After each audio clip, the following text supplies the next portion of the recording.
at that. Now it's starting to take shape. So that's 3 sides filled with the gravel, the 10mm first and then the 20mm on top.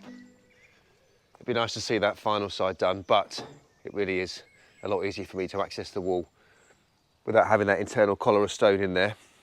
So the blade wall is going to be a 2-tiered affair. You've got the lowest level, which is the paving level all around the pond that continues up to this section here, and that means that we've got some slightly better access than was here originally. It's very tempting when you're walking around the pond here, you always try and sort of step over the corner. It always happens. So making sure that this bit is actually a paved area just makes it a little bit easier to get past. And then this is going to be the lower tier of the wall. Not quite sure yet what height, probably a fraction higher than this, but not a lot. That's going to be 120 in length. Then it's going to raise up to the central feature section of the wall, which is where the blade is going to reside. That'll be probably about this kind of height.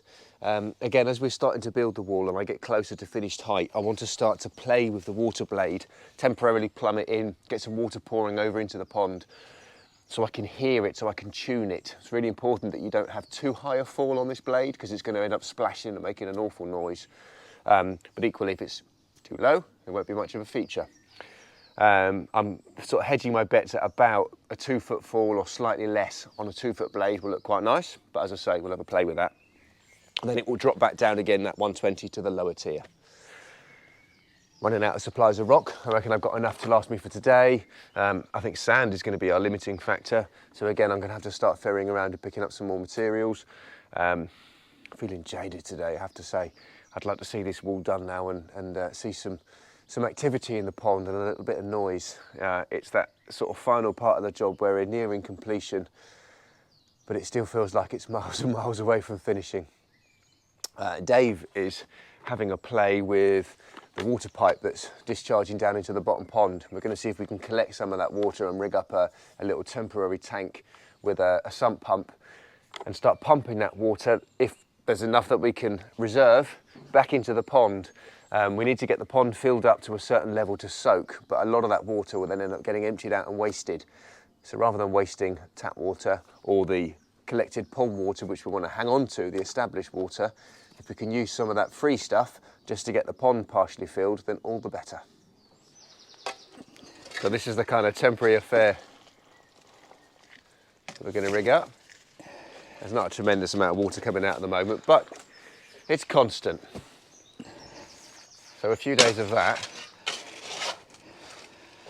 is going to be a reasonable amount of water. It's incredibly squishy and muddy in here, as Dave can contest. Be careful.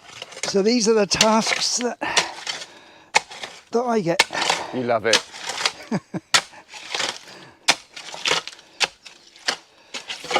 Careful with my new spade. Oh, look at all that mud. There we go. So, wonderful.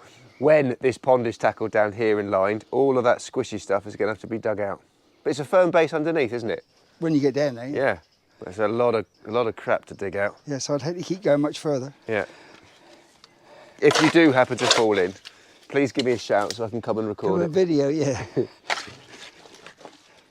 So here's our little water collection storage contraption, and that's been working well. Sump pump in there. Originally we were pumping some of that into the pond. Now we're pumping it actually into one of our blue holding tanks. There's not a tremendous amount coming out of that, but we might as well collect it and do something with it. You can see here that the other pipe is also dribbling. That's the overflow on the pond. That's because we've got some water in there and we've been giving the water blade a bit of a dummy run. So I always like to give the water blade a bit of a wet test and a run before it's put into its final resting position in the wall. I think height is very important depending on the width of the blade. Different elevations for that blade will look better or worse. I think a good starting point is always whatever the width of the blade is, go with that same height for the fall, stand back and see how you like it. This is a 600 wide blade and we've got just under 600 for the fall. And the next thing I wanted to do was to get some water into the pond and run it so that we could hear the sound, so we could tune it. If this is too high, eventually the water is going to reach maximum velocity and it gets very noisy, splashes. You know, even on a sort of a light windy day, even a low water blade will catch the wind and it will create different sounds and different splashes. and you might not like the sound it creates. So you want to switch it on first and give it a run before you then put it into its final position and it's too late to do anything about it. I like this height from a different perspective in the garden. You can see it. I think it's in keeping with the size of the wall and the size of the blade. So we'll switch it on and we'll show you what it looks like.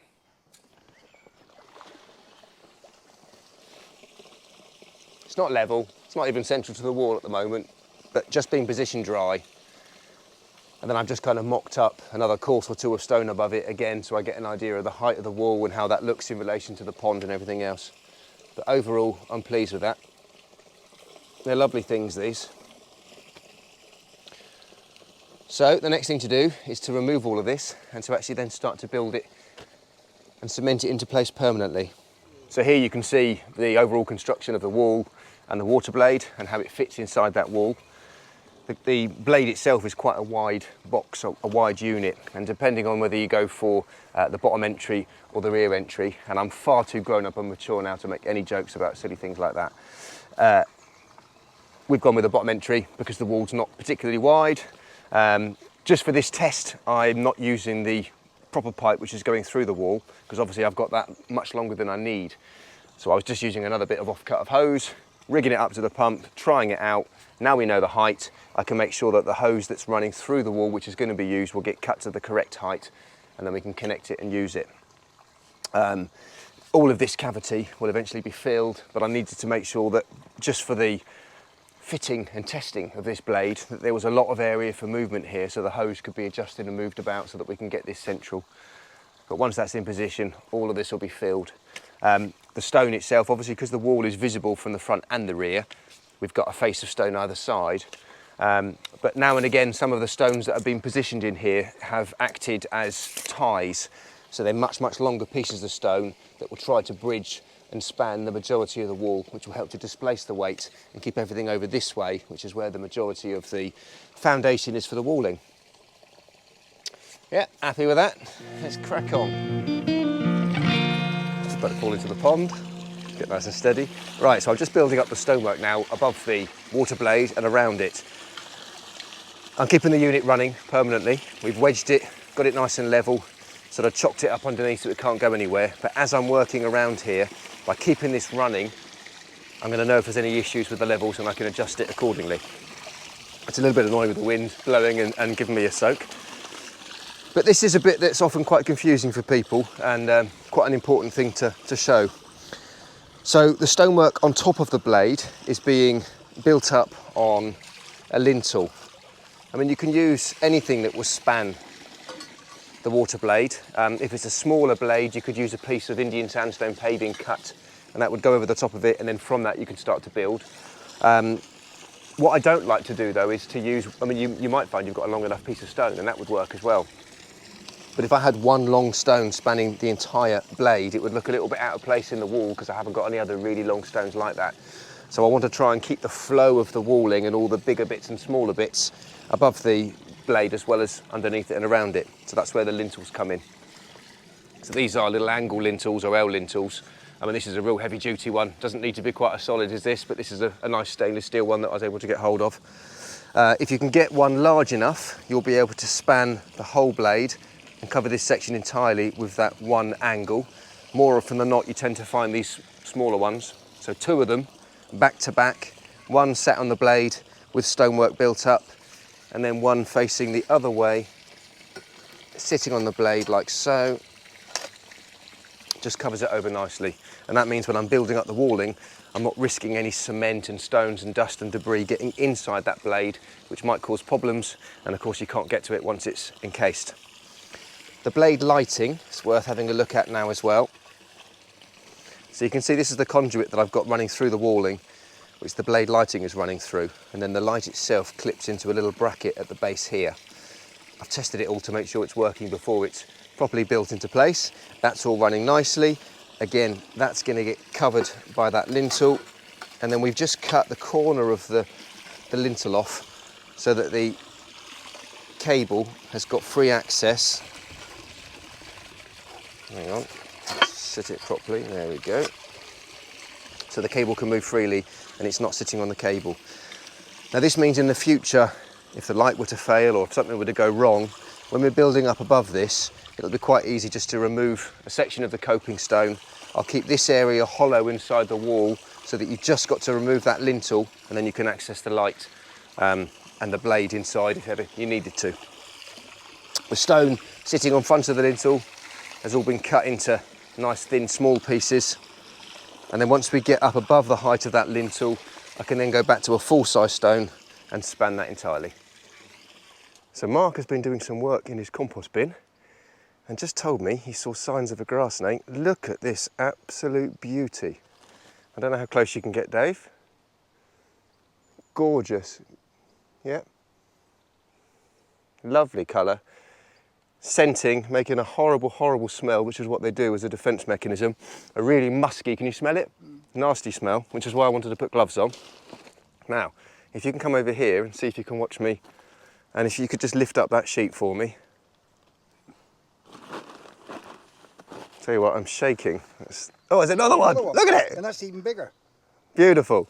Right, don't bite me. I'm letting you go. Woo! There you go. So that's the father. Look at it go. That's bigger. Fantastic sight. I'm very, very pleased to see that. Thank you, Mark. Okay. Well, in all that excitement with the snakes, I've not done very much recording. So, I have completed the coping on the walling. Needs to be pointed, as does all the paving around the pond, of course. So I've also been working on completing this final retainer down on this section. Now originally it was just going to be like the rest of the retainers here and this whole shelf covered in gravel. But a couple of reasons why I've decided to deviate from that design is obviously we're not going to plant up in front of the blade and obscure it, and we don't want to obscure too much of the feature wall either. So there's no immediate importance of having a deep bed of gravel here. And the other thing is having the curtain of water falling on relatively shallow water with the gravel beneath. It's just going to sort of cut away a bit of a basin and erode away that sort of gravel bank. So having something a little bit larger or something a bit more solid underneath is probably going to be worthwhile. And I think it'd be quite nice here to have a slightly deeper section so that we can see the fish actually coming up into the shallower water and playing beneath the water blade. Obviously the idea around the marginal zones was to prevent the fish from being able to get up there, but here with just that slightly deeper section we'll be able to get the fish going right underneath. So I think I'm either going to pave this shelf down here with a piece of Indian sandstone, or I might put in a very small retainer and just a shallow area of cobbles, slightly larger stones, which are going to be too big for the koi to sort of rummage around in. Obviously I need to put something down here to conceal the conduit, and although liner in deeper sections of the pond I'm not concerned about seeing, in this shallower area here I want to conceal that as much as possible. But it's coming on. It's looking good. I can still smell the grass snake. That horrible musky smell is in the air.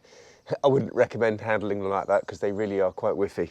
Now, whilst all this is going on to complete this section, Dave's going to be kept busy. The pond's going to be drained, given its final proper clean, all the stonework jet washed. We're going to hang on to some of this water. Actually, there's been very little cement that's fallen into this. Although it looks mucky, most of this is just sort of dust and dirt. A little bit of green water, algae which is growing because there's no filtration or UV on here. So we'll hang on to a proportion of this. The real dirty, mucky stuff will get bailed out bottom of the garden, and then the pond will be refilled with the reserve water. It won't look any cleaner than this because what we've been hanging on to is still really green and murky, but the temporary filtration is going to go on today, and so now the pond is going to start to clear. And then once we finish the cleaning in this section, it's going to be cracking on with the paving area and then ultimately the pointing. Now, I just want to take this opportunity to say a special thank you to Mr. Tony Piscatelli, I hope I'm saying your surname properly, and Chris Lewis for your very generous donations on the Super Thanks button. Really appreciated, thank you very much. So I'm just doing some quick modifications to the brackets that come with the light sets. These are the ground stakes, and the idea is obviously that they go in the ground, as the name would suggest, and the light just clips onto this and can be articulated. Well, I'm going to use these cutting off just the very, very top section here, which is what the light slides onto. And then I can drill a hole through here and then fit these wherever I like in the pond with a stainless steel screw and a raw plug. Nice and simple and very effective.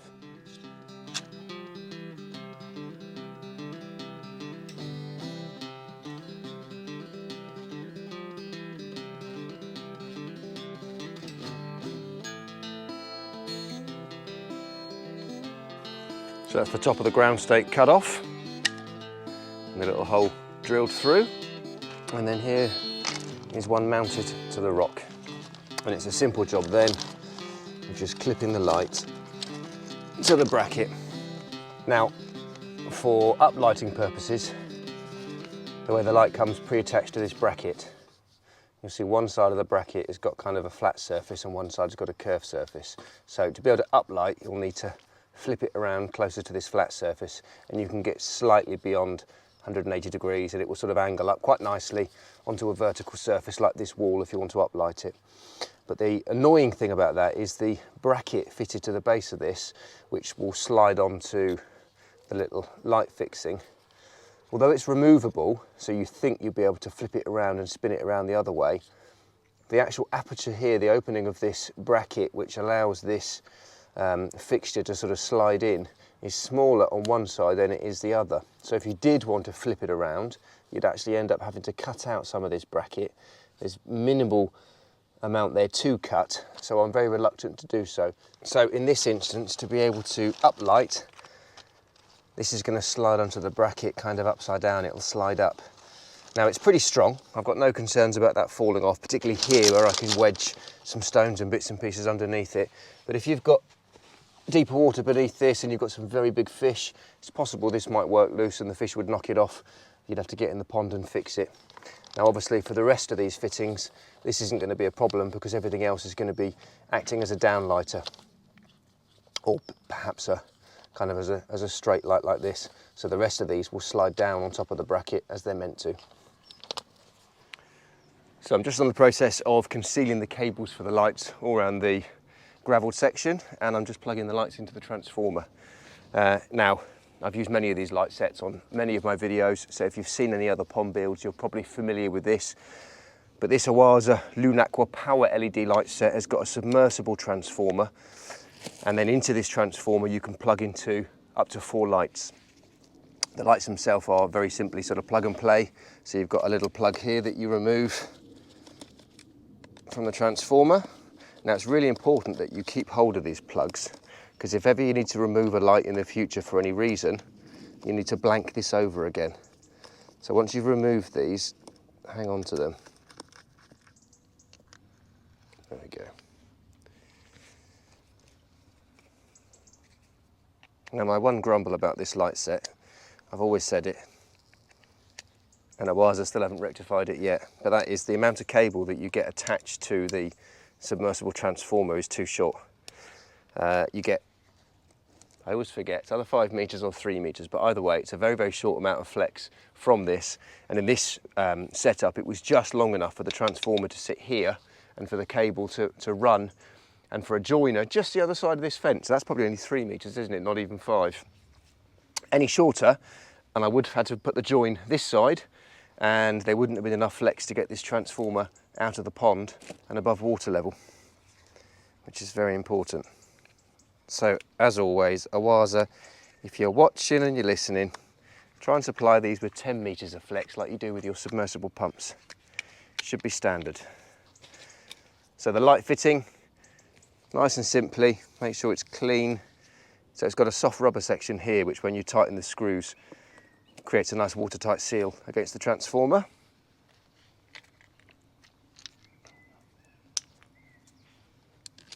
Some good quality stainless steel screws fitted as standard, and then just in equal amounts torque this up to the transformer. Now the benefit of this is everything's in the pond, all the cables are routed within the pond, and you've just got one flex coming out of the pond, so it keeps it nice and neat and tidy rather than having to have 4 or even more multiples of cables exiting the pond in various different places. If you wish, you can mount this transformer out of the pond. It doesn't have to be submersed. And in this application, I'm just going to bury it in the gravel, keeping it in the corner so I know where it is for the future. Right, job done. That can be buried and concealed. But as I say, do make sure that you hang on to a couple of these as spares for the future if ever you have to remove a light and blank it off. Right, so we're just going to test all the lights. Dave, if you want to switch them on. And there we go. Yep, good. They're all working.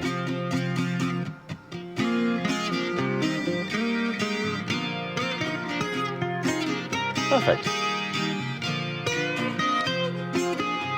So that's all the lights fitted. We've just popped the old dragon in the corner for the time being. It's quite a convenient ramp for any wildlife to get in and out of the pond. And as this property is called Dragons, it seems appropriate to have some form of dragon within the pond. Obviously it needs to be planted up around the sides and softened a little bit.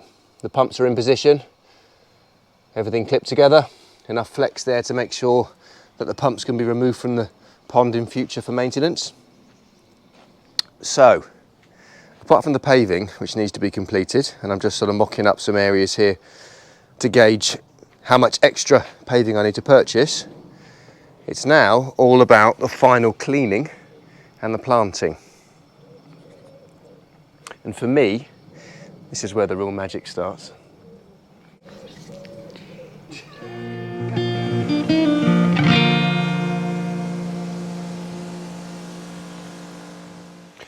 Cracking job, Dave. Nice clean pond. Thank you very much. Looks so much better like that, doesn't it? The stonework on the walling, especially when it's damp like that, lovely colour. Well, now having cleaned it all, we're going to start pumping back some pretty green, murky water. So it's not going to look that clean, but the temporary filtration can go on. And then in a few days' time, hopefully, we'll start to see signs of a little bit of clarity. Now, before the pond is filled, this is a very good last opportunity, whilst the pond is still empty, to see where all of the equipment, conduits, pipework and bits and pieces are all routed. Kind of a final refresher. So obviously we've got the two pumps here. Aquamax Eco Premium 20,000 is the filtration pump. A Aquamax Eco Classic 5,500 for the water blade pump. This one's using a bigger bore 38-40mm 1.5" hose, and this one's a smaller 1.25" 32mm hose. Obviously hose tails always cut down to the correct size so you're not adding any restrictions. Any pipe fittings always held in place with a decent Jubilee clip.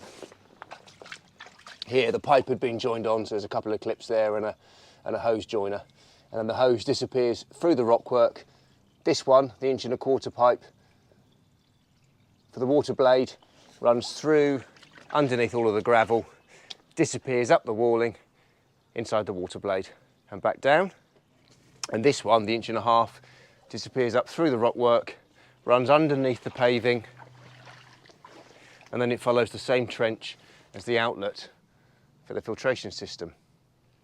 Now this is the return, this is the outlet, the 4-inch pipe from the filter, built into place below water level, if you remember using a through liner tank connector to go through the pond liner below water level. Got all the pond lighting, all the cables running beneath the gravel, transformer sitting in the corner over there. Got the overflow system in place here, again fitted with a through liner connector, one of the Oase Tradux or Tradux connectors, and that disappears off through a trench down to the lower section of the garden. Water blade itself with the illumination bar inside, and then uplighter fitted to the wall. And I think that covers everything. Carry on and fill, Dave. Let's get that temporary filtration on.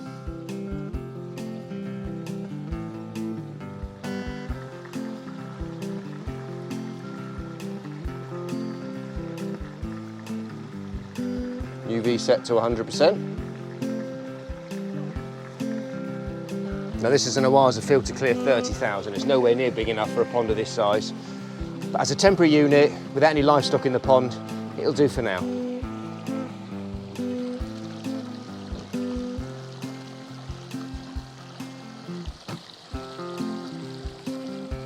Morning.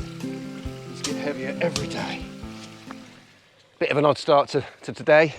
First thing this morning, my poor dog Digby had to get taken into the vets for some emergency appointments, and I've just had a phone call to say that he's been kept in overnight. He's not a very well doggy, so fingers crossed he's okay.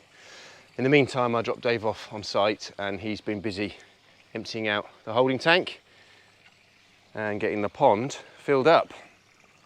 It's really nice to see the pond filled up now with some slightly cleaner water. It's still quite murky, but the filtration will help to clarify very quickly. Lovely to see the water blade working, the lights on, the lights submersed underwater on their little brackets.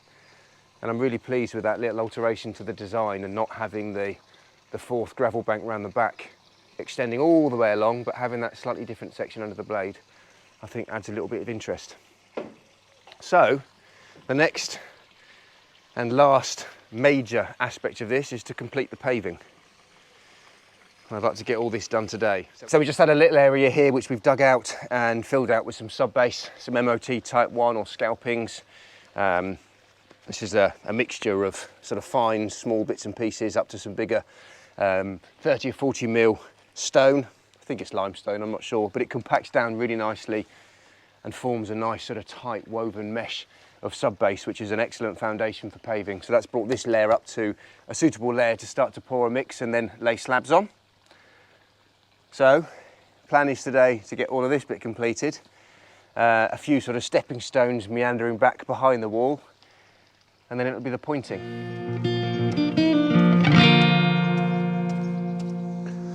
Well, good morning, and how the weather has changed today. This always happens, end of the jobs, just when I want to get the thing looking good and get some nice photos and videos, and the weather turns. But I can't grumble. I've had a good 5 weeks of solid, dry, sunny weather, which has enabled me to get this built without any fuss from the weather. Good day yesterday. It was a hard day, but I was able to complete all of the paving in the barn, in the shelter area. So let me show you.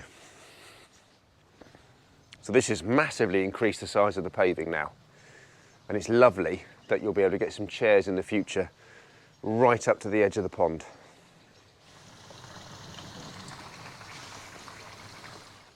Looks good, I think.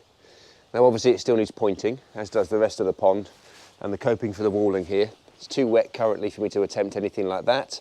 If I were to put any pointing on now whilst the slabs are wet, I'd end up just smearing the mortar mix and staining the slabs, which is not ideal.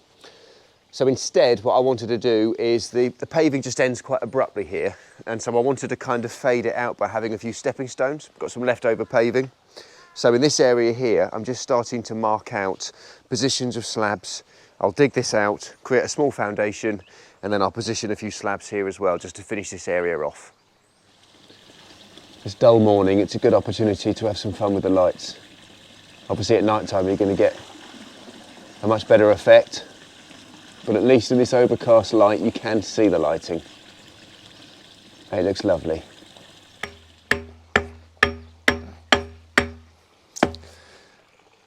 So I've just created a bit of a foundation for these stepping stones. Now in general, when you're adding stepping stones onto earth, onto a lawn, if you're keeping the stone at ground level, then simply just digging out a few inches below ground level and sitting it on a base of mortar is more than enough. You don't need to worry about a sub-base or a deep foundation when it's individual stones. But here, the stones are going to be at the same height as the paving area here, gradually sloping down. There's a significant increase in height here, and I didn't want to just put a thick bed, sort of 4 inches or so of mortar directly on top of the topsoil here. So I've dug that out a few inches. I've had a lot of leftover concrete and bits of stones and rubble, which I've just broken up with my handy whacker plate, just to create a bit of a foundation for that. So this is a much better bed now that I can build up and get these stones to the right level. If I had any scalpings, MOT, sub-base left over, that would have been ideal to use as well, and a heck of a lot easier than this, but I've got a big pile of rubble to use. It's not taking very long to break some of this up. All right, ready to lay. So I'm flying solo today. Dave, as we speak, is up in the air flying off to sunny Malta for his holidays. And Dave, I miss you already doing all this cement mixing. So I'm laying these slabs on a full bed, usual mix, standard mix, 4:1, 2 sharp, 2 soft, 1 cement, a little bit of plasticizer. Always lay slabs, always lay paving, always lay stones on a full bed of mortar. Don't ever sort of think about doing the dab. You quite often see people putting 5 dabs of cement, 1 in the centre and then all the 4 corners, and then putting the slab on, and that's no good at all. It needs to be on a full bed. Always take your gloves off when you're holding the paving, because the gloves are going to pick up a lot of that mortar and then stain the slabs when you pick them up. And I'm using a string here. There's not enough there, I'm gonna have to mix a bit more. That's an arse. So I'm using a string here to make sure that I've got the line coming off of the original patio and also off of the barn shelter here. Again, simply laying 3 slabs. There's no point in just doing it by eye. It's never going to be quite as accurate. So just setting up a string, a couple of minutes, getting that line, having something to work towards when you're working on straight lines makes it so much more accurate and so much easier to lay without any problems. Right, I better go and mix a little bit of cement to finish this slab off. So I'll just give these slabs a little bit of a brush and get rid of some of the overspill. And then in an hour or so, once this is hardened a little bit more, I'll go over it with a wet sponge or a wet brush and I'll just clean off any stains around the edges as a result of that mortar. Very important you do that because it will mark the slabs and it will take some time before it disappears. But I think this bit complements the patio nicely and it's a nice finish, a nice transition from the paving to the garden. So I'm at the pointing stage. This is the bit that really makes the pond and the paving area look like it's been finished. Very important job. Now the pointing, obviously fully exposed to the elements, is a slightly different mix to my sort of general purpose mix. So you generally make a pointing mix a little bit harder. So less sand to the ratio for cement. You see I didn't clean my trowel yesterday. And the other very important thing about pointing is you want to make sure that all of the joints are of exactly the same mix, the same colour. Very important that you start this job in the knowledge that you've got enough sand and cement to get the job completed in its entirety. If you go and buy some more sand or a different bag of cement, it will be a slightly different colour and that may impact the overall finish at the end, and you'll notice that there's 2 different colours. So make sure you've got enough sand and materials in advance. Again, using a combination of sharp sand, soft sand or builder's sand and a little bit of cement, but this time it's a 3-to-1 ratio rather than a 4-to-1. And I'm doing 1 part sharp or grit sand to 2 parts soft, 1 part cement.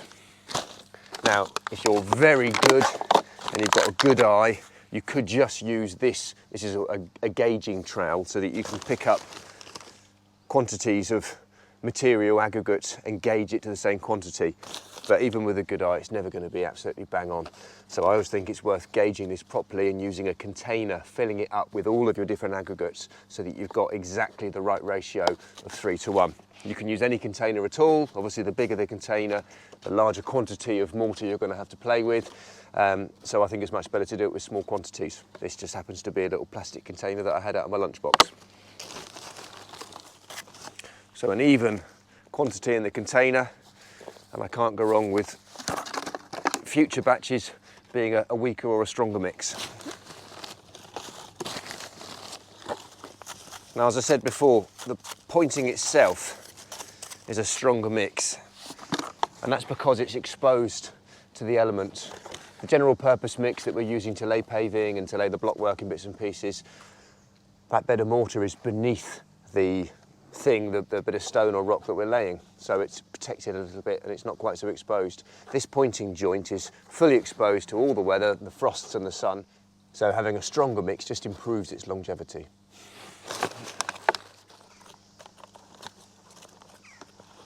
A little health and safety tip, it's probably best not to be inhaling any cement dust. It's not going to do your lungs any good. I probably should be wearing a mask. I've just got very good at holding my breath. A little dash of plasticizer. This helps to make the mortar mix more workable, more aerated, and it also offers a little bit of frost protection. Now I'm hand mixing this mix so that I can get the moisture level to exactly the right content. Too wet, it's going to be very, very difficult to lay this without staining the slabs everywhere, and too dry, it's just not going to go off at all. Now I'm just adding tiny amounts of water at a time and stirring it up. It's very easy to overdo it. A little bit too much water and suddenly the whole lot's way, way too wet. And then you'll be adding dry materials back in to try and dry it up. And of course, because you're gauging, you're going to end up having to do whole quantities of something or a smaller container. Otherwise, you'll lose that consistency of colour.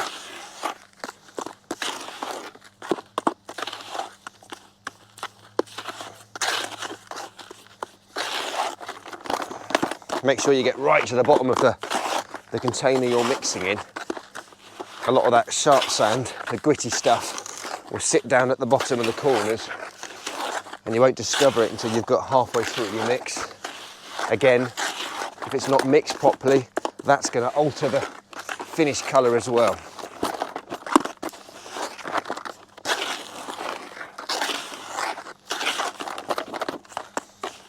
And definitely doing smaller quantities at a time is much, much easier to mix by hand.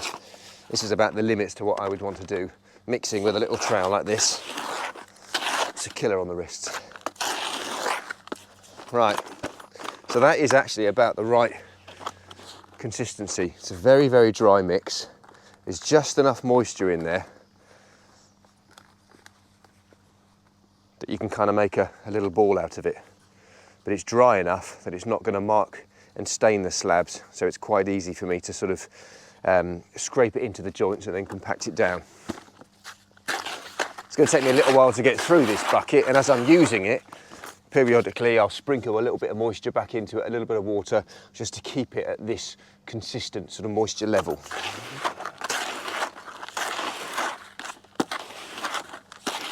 Right, let's get filling. So a few tools that you're going to want for the job. I've got a couple of different size pointing trowels. These are lovely things, and after years of use, what started off as a square sort of palette, a square end, has rounded off beautifully. So it's nice to follow the curves and to get some nice flow when you're troweling over the mix. Pointy end if you're doing some thicker bits, but for this you're always going to be using these thinner sides. A couple of brushes. You want to make sure that the joints that you're filling are free of any debris and dust and loose material as much as possible. I went over this first of all with a leaf blower, just to get rid of the bulk of the muck, and then any persistent gravel and grit in there, I'm just going to brush it out.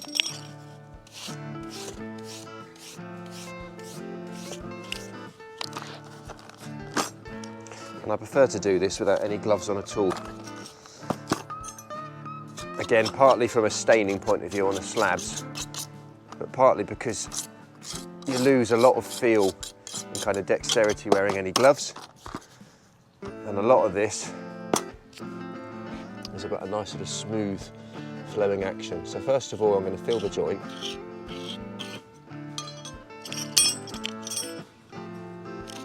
Tentatively to begin with. I'm never quite sure initially how wet that mix is and whether it's going to mark the sides of the slabs. That's good.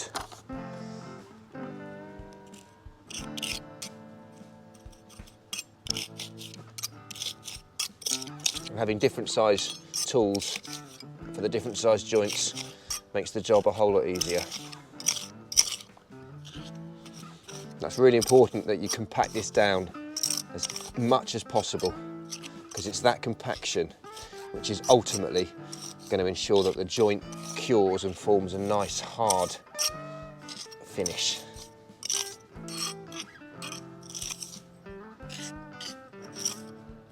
One of my pet hates is seeing slabs and coping and stuff where the joints aren't pointed right up to the end.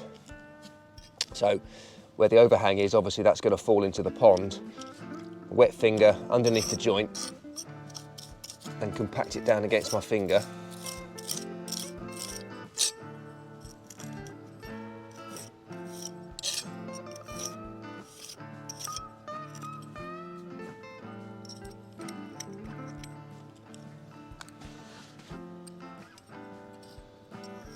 Okay. And there's different ways of finishing a joint. A traditional, there are proper names for this and I'm not sure what it's called. I probably should have looked this up before I did this video. But you've got the traditional kind of U-shape pointing tool where you would just scrape over it and you end up with kind of an indentation. Some people will use a bit of plastic pipe or metal pipe, even a little bit of hose. Is it good enough for that? Another type of joint is basically a flush joint, which is essentially what I'm doing. And another type of pointing or jointing is called weather pointing or peaked pointing. And I'd sort of do a little bit of the two. It's not quite as peaked as some people will do, but it's definitely got a slight kind of pronounced ridge to it. And I think it's really important when you're filling joints that you want that joint to be completely filled. And the reason why it's called weather pointing is because having that little peak means that the joint doesn't sit with water. Water will run off, and that's important in winter to prevent any potential damage from sort of freeze thaw action if water is sitting on that joint. Now you can see me now and again dipping my trowel in the pond, and that's because this mix is very dry. Being able to then run a wet trowel over the top of it suddenly makes it a lot more workable. So once you've filled the joint and compacted it down, good brush off. Now you could just leave it like that, that's not a bad finish, but I then like to go over it again with a wet trowel, smooth that surface down, add a little bit of peak to it.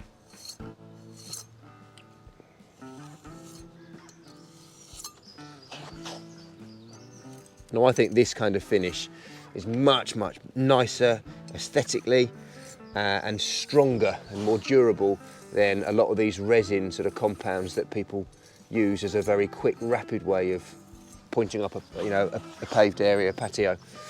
Now I'm doing this partly because this is the way I always do it, the traditional way, but also because the patio here had been pointed with the traditional mortar mix, and so obviously I'm trying to tie the pond in and the patio with the existing paving.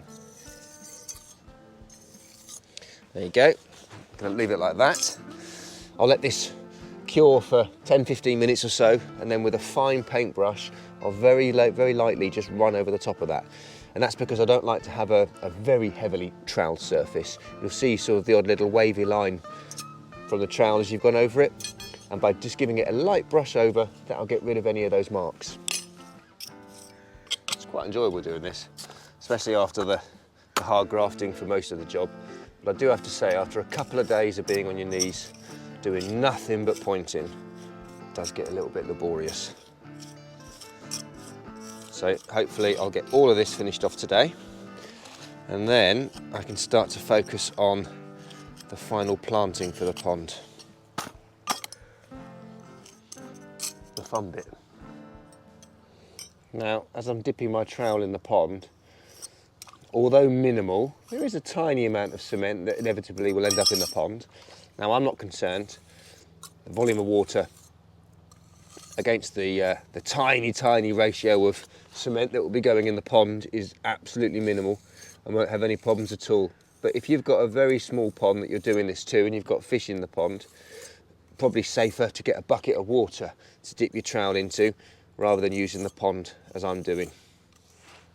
Right, about halfway round, half to go. So close to finishing. I've got 1, 2, 3 joints to go, and it's just started raining. And rain for pointing is your enemy. So that's the pointing successfully completed without any rain. I'm now dropping the level of the pond slightly to make it easier for the planting. I brought with me a little selection of a few bits and pieces, and obviously there were some plants already established in the pond, lots of different varieties of iris, just as a bit of a token gesture really, just to spice it up a little bit. But I bought some pickerel plants and pondateria, one of my established favourites, lovely tropical foliage, late bloomer, a great addition to any pond. Some lovely variegated iris to complement the irises that are already here.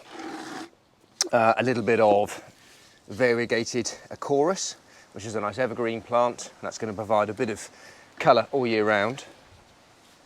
Some of this lovely little plant here, this is a flowering rush called Butemus umbellatus. Very tall pink flower spikes, not seen very often. I think that will work really well in this pond. Lots and lots of dragonflies here, so they're really going to appreciate that, the larvae, when they turn into their dragonflies later on. And then finally, something else that I very rarely encounter in ponds. It's a little bit fragile, so I've got to be careful with this one. This is arrowhead, Sagittaria. Kind of like an emergent water lily with this sort of lily-shaped leaf. And that'll get about twice that height with a nice cluster of kind of white creamy flowers. Again, something a little bit interesting and something that you don't see every day. So this lot, complementing the irises and the water lilies that are already here, I think we'll put on a nice display. Obviously there's plenty of scope for additional planting in the future, but it just gets some greenery in there now and makes it look a little bit more complete.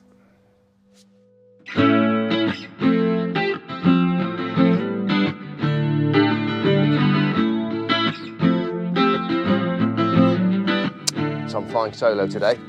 Jesus.